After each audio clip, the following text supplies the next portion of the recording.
Even though Let's Go Karaoke was a short series, it was still totally worth watching. All of the characters are lovable and heartwarming in their own ways. They did a very good job of making you care about each of the characters with what little screen time they did have. It's one of those shows that I'm like, finally a show realizes it doesn't need the full 12 episodes and actually does it. It tells the whole story. But like, Satomi's family weren't seen often, but their presence brightened up their scenes, and his mom really made me laugh. I don't feel like you got secondhand embarrassment from the singing that much either. If I was the boss, there would have been a lower limit rather than trying to single out the worst because some of the performances were rough. Kyoji gives off the carefree yet quietly dangerous vibe that makes Yakuza characters so appealing.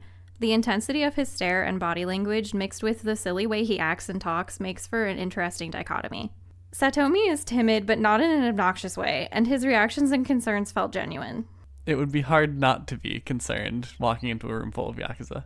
There's a part of you that laughs at the absurdity of circumstances that had to occur for Kyoji and Satomi to become such an unlikely duo, but then there's the other side that is reminded at times by the show about the reality of Satomi's situation and how scary that could actually be in real life. I think the balance of humor and drama were pretty good and the comedy landed well.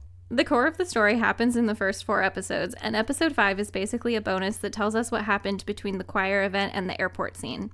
And I loved the opening theme song. It was such a jam. Comparatively, Captivated by You, which was written by the same author, is more like an anthology with a very loose connection between each episode, so it was less to my taste.